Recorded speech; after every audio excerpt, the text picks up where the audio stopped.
Today, I'm talking with Erin Wilson, Chair of Politics and Religion in the Faculty of Religion, Culture, and Society at the University of Groningen, about how policymakers and diplomats can better understand religion in today's global affairs. Erin, thank you so much for being here today. Oh, thanks for having me. Yes, to get us started, can you say a little bit more about your work and give an example or two of the significance of religious literacy when it's become really apparent on the ground, not just theoretically? Yeah, for sure. Thanks so much for having me. I'm a professor of politics and religion here at Groningen. A lot of my work is focused on how people understand religion and the assumptions that people make about religion when they enter into policy or dialogue in the public sphere.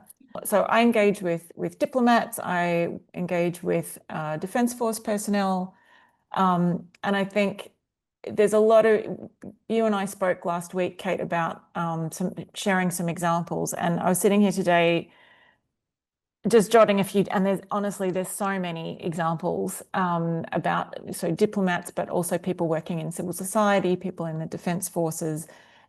So one example, sort of immediate example that springs to mind in relation to diplomats is that for decades we've been trying to get them to see that religion is actually relevant to politics, and there's been so many cases where they've been trying to introduce an aid program, or one example that is related to the Indonesian tsunami and trying to provide aid to victims there, but not, and Eleanor Fiddy and Kazmier talks about this, not recognizing that women in Indonesia, in certain parts of Indonesia, needed headscarves in order to be able to go out broadly in society and to actually access the aid. So not providing the headscarves was a fundamental barrier to them being able to access aid.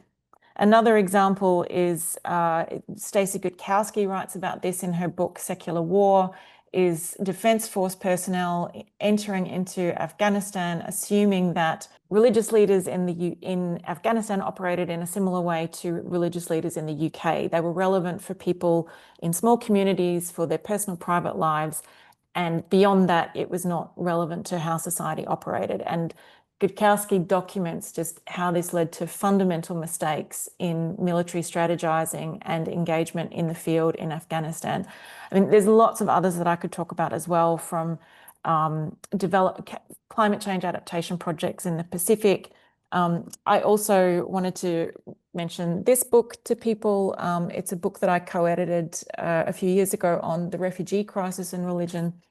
And there's a number of different cases in here where policymakers make assumptions about the religious and spiritual needs of asylum seekers and migrants and refugees, particularly coming from Syria, that had detrimental impacts on their ability to settle and to integrate.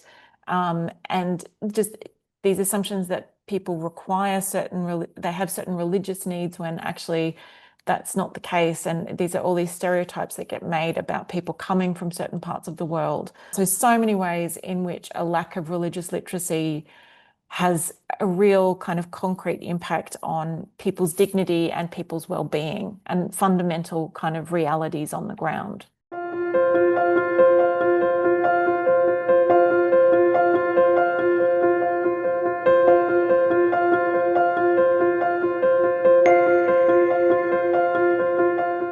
It strikes me that working with diplomats and others, you're working from trying to get them to be aware of these most micro local things like providing headscarves, to also thinking about, providing global aid, diplomacy, all of these things. So how do you help these different leaders that you work with move between thinking about religion at those different scales? There's just, it's one thing to think about it at the very local scale, but then to think about it also at the global scale simultaneously is a big challenge. Yeah, absolutely. Yeah. One of the things that we try to do, one of the things we've tried to do is sort of get them to say, first of all, okay, religion matters. And that was sort of late 90s, early 2000s, you see that conversation happening. Then the challenge became to get them to recognize that, yes, okay, religion matters, but it's not always the reason for everything. That became a big problem, particularly in sort of the PCBE, countering violent terrorism, countering violent extremism kind of world. And now what we're trying to do is to get them to see it in context. So we've kind of, I mean, we're still, it depends on where you look. We're still trying to convince certain elements within foreign policy establishments that religion matters and it's not dangerous or problematic to engage with. There's this question around whether secular governments engaging with religious actors or sharing with religious actors in terms of service provision is a violation of the principles of secularism. That's something we can get into a bit more in Q&A if you like. But so what we try and get them to see is to understand religion as a category that looks different depending on what level you're looking at it from, but also where you're looking at it. So it's about thinking about how we engage with religious actors. So at an international level, there's sort of religious institutions and religious actors that you can engage with in the international sphere. The same thing at the national level. But if you then break it down into the local level, and I think particularly when you're thinking about things like aid or international security or humanitarianism or climate change, you've got to try and hold all of these different levels together because they all impact each other. So it's challenging, but you get them to think about it kind of in these three different levels. And then when you get to this local level, you get them to, what you try and get them to understand is that religion means different things to different people, that it looks different depending on where you are, but that it is in most of the world, it is absolutely fundamental to bring this element into the analysis, because if you don't, you're missing avenues for engaging with local actors, you're missing avenues for influence with local actors, you're missing opportunities for building peace, you're missing potential for diplomacy. This is also true at an international level with international actors. And then the other thing that we try and get them to do is to think more reflexively around their own assumptions. What are their own assumptions and their own experiences of religion that they're bringing into these kinds of conversations? And so when I do a lecture on religion and international security for NATO Defence College. And when I give this lecture, one of the things that I sort of do right at the beginning of the session is to pose a series of questions to them around, what exactly is religion? Revealing that for the most part, none of us actually agree on what religion is. And then that triggers their curiosity and their reflexivity, and then they start to think about it more in their own contexts. Many of them do. Not always, but many of them do. I don't know if that kind of, does that answer your question? Yes, and I think it just reveals the complexity of this topic of religious literacy. And I think it's fascinating that you're asking that question, what is religion, to these, at a defense college. I taught an adult ed class this spring on intro to religious literacy, and we started with the very same question. And also figured out that there wasn't a good answer.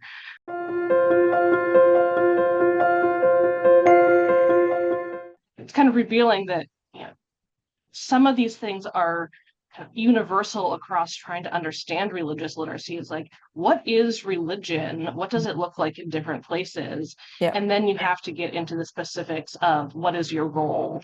How are you interacting with religion? The students in my adult ed class are not coordinating international aid projects.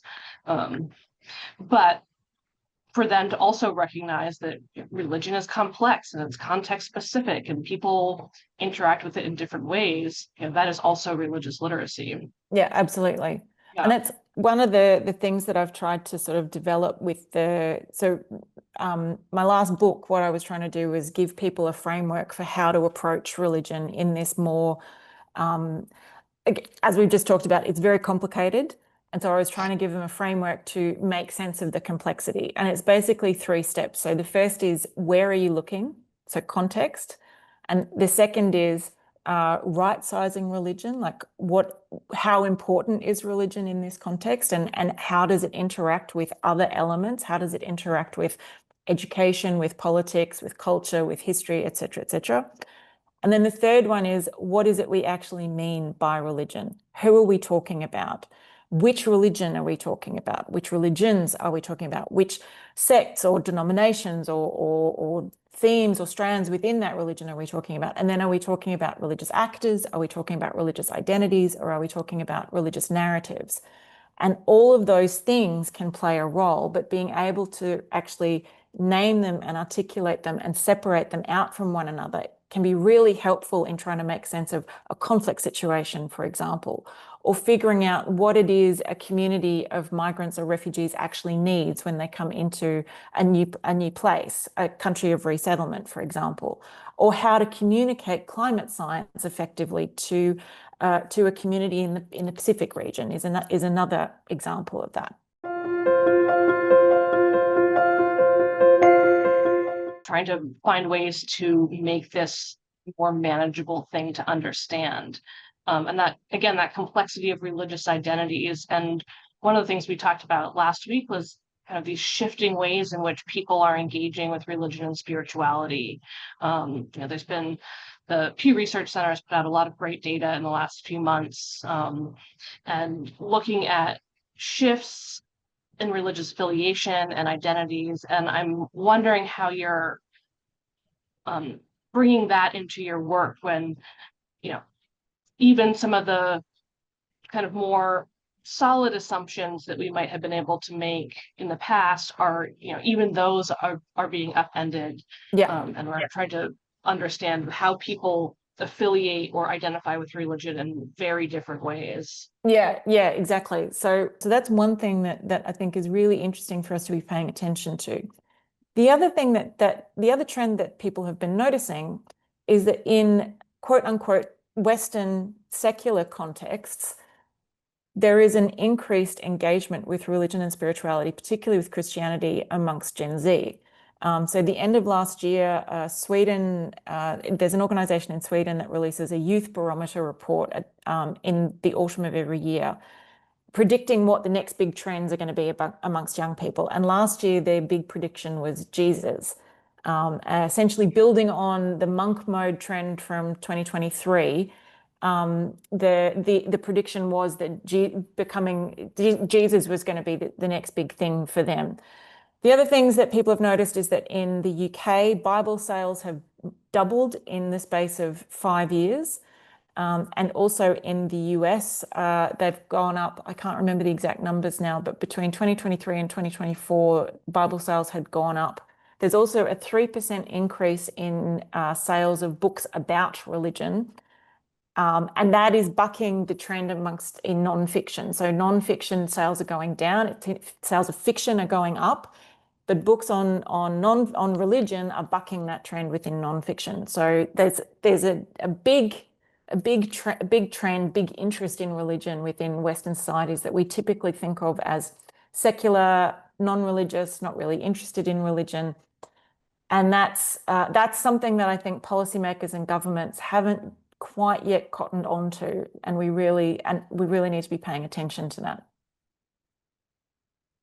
Yeah, that's really interesting, especially because I feel like even scholars of religion are just starting to understand this and being able to look at this brand new data. So how to then translate that to policymakers, diplomats in a way that's relevant to their work must be really challenging. Yeah, absolutely. Also because we don't yet quite know exactly why this is happening. So there's kind of two theories that I've seen out there, and one is that people in a context of climate crisis, increasing uncertainty and instability in the world, people are turning to religion for a sense of security or something to provide them with a bit of grounding. But the other is that, particularly amongst young men, we're seeing a turn towards conservative, quite patriarchal forms of different religious traditions. And so there is a definite link between kind of forms of patriarchal, racist, embedded Christian white nationalist traditions across a lot of Europe, and also we see this in the North American context as well. so that is another concern or another explanation that's kind of put out there. But we really need more research on this. We need more people to be doing research with young people, kind of just asking the question. So it's one thing to get these statistics that Pew Research puts out, which is great, but what we need is also the stories that go with that help explain the numbers. I totally agree. And that piece with the stories is so interesting. I ended up in a conversation with two other women at an event recently, people that I didn't previously know. And I revealed that I worked on religion, which I don't always do in public. I And it understand turned that. out, turned out that all three of us had very unique backgrounds growing up in Christianity.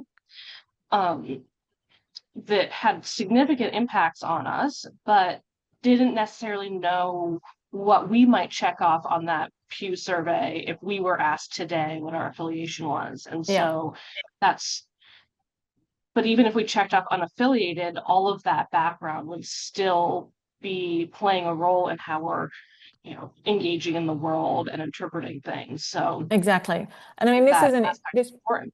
Yeah, exactly. This is an issue for governments because, you know, if you don't understand what if you just take, oh, people are religiously unaffiliated, religion's not important anymore, then you start to close down churches, for example. Yet what we see is that in times of crisis, in European and North American context, people turn to religious organizations. They often are looking for some kind of ritual that they can participate in as a form of mourning or grieving as part of disasters. There is this sense of people wanting, and then also for governments who are thinking about how to deal with national crises. So, in a lot of European contexts, here in the Netherlands, where I'm based, there is a national day of remembrance or national evening of remembrance every May 4th, to remember the victims of World War II. And much of this borrows elements from sort of Christian traditions. There is no kind of engagement with religion as such, but explicitly, but it borrows from these traditions. So if you start to kind of get rid of some of these things, or you switch them around, or if you don't connect with where these traditions, these rituals have come from in the first place, then it starts to get a bit blurred and a bit muddled, and you might be unintentionally excluding people from participation in these rituals in the way that you present them. So this is why it's really important for governments to also understand the nuances and the complexities here. That's so interesting, coming from a place where we, in the US, have this sort of separation of church and state, and the recognition of the role of religion in some of these civic rituals isn't as obvious sometimes, even though it's definitely there. When you work with policymakers and diplomats, you're trying to get them to understand this very complex thing and take away lots of knowledge. But if there's just one thing that you're trying to get them to leave with, like you've got, one session with them, what is the most important thing that you would want them to walk away with and remember months later? I want them to remember that religion means different things to different people. I think that is because people don't always realize that religion means different things to different people, and it can play a central role in how people make decisions, how they understand the world, and how they value things. And that if they can remember those two things, what I hope is that then also prompts them to ask questions about, okay, what does religion mean for the people that I'm working with here? How does it shape the way that they understand the world? And how does that shape the way that they approach the particular issue that we're trying to develop a partnership on, or we're trying to develop a project on? So yeah, I think that would be the fundamental things I'd hope that they walk away from it with.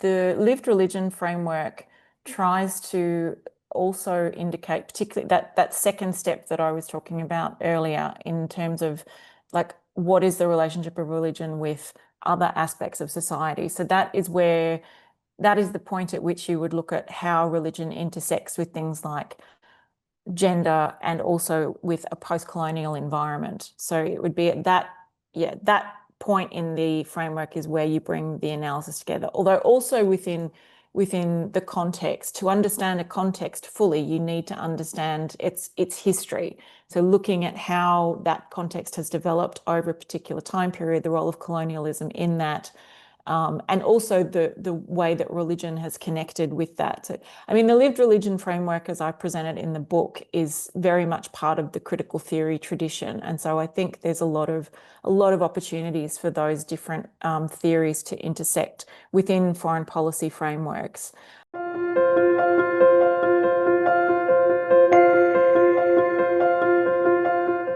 The role of religion in shaping global policies. I mean, that's an enormous question, and I would say it depends on what you mean by religion and whose global policies you're looking at. And I think it plays, like, as a short response, I would say it plays both an implicit and an explicit role. So there are times, or a conscious and a subconscious role. So I would argue that religion is part of our subconscious when it comes to international politics. There are subconscious connections between how we think about national identity with religion. There are subconscious connections with how we think about race and religion. All of these things are entangled in a global subconscious. And that, I think, does affect our policies and how we engage with particular parts of the world. I think it affects the barriers or obstacles to engagement, or to, the additional visa requirements, for example, that we put on some people coming from some countries as opposed to others.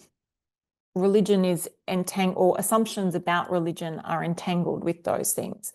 And then at a more kind of basic level, there are ways in which, assumptions about religion's relationship with violence shapes particular policies on violent extremism or global security, or on religion's relationship with gender and women. With gender, and how the kind of conservative prejudices towards women and LGBTQI people that are associated with religion. I think the other role that religion plays in all of this is in so colonial, post-colonial dynamics, and you see, Putin, but also some leaders within African countries sort of mobilizing or operationalizing religion as a way to oppose the imposition of human rights requirements related to women and LGBTQI people. And it's a particular version of religion, but they pull out this religious freedom kind of argument to say, well, this is a violation of our religious freedom, ignoring that states don't necessarily have the right to freedom of religion or belief. That's a right that applies to individuals and to communities.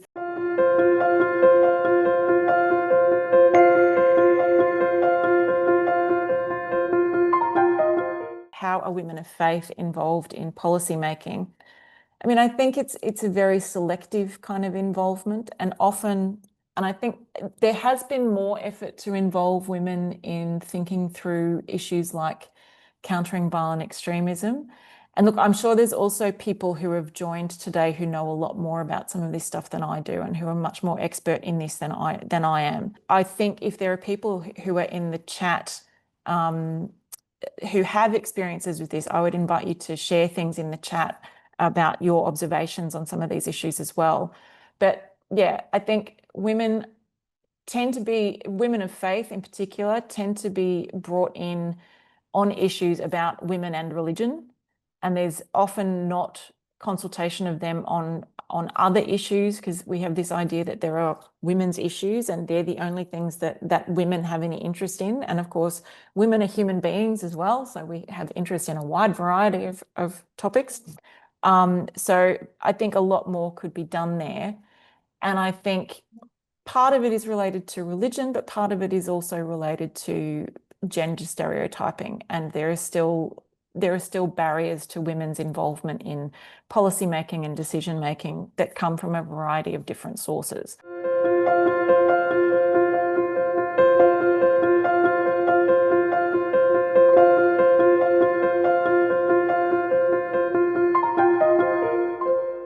I'll add one short thought in relation to the question on women. The other observation that I've made there is that a lot of efforts to improve the rights of women and girls have tended to focus on women and girls.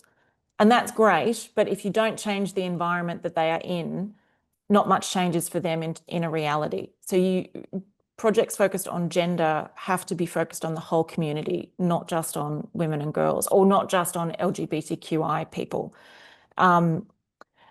In terms of sort of more general feedback or final closing point, I think this kind of work can be very frustrating for people who are passionate about this, because you have to, first of all, convince people that religion matters.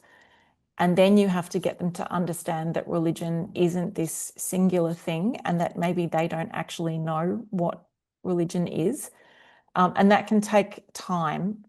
And what I want to do is just encourage people to keep doing this, because it's really important. And sometimes people don't recognize how important this is. But religion is at the core of human rights abuses that are happening today. It's at the core of prejudice. It's at the core of racial intolerance. It's entangled with all of these things. So it's really important to keep doing the work, and I just want to encourage everybody to keep doing it.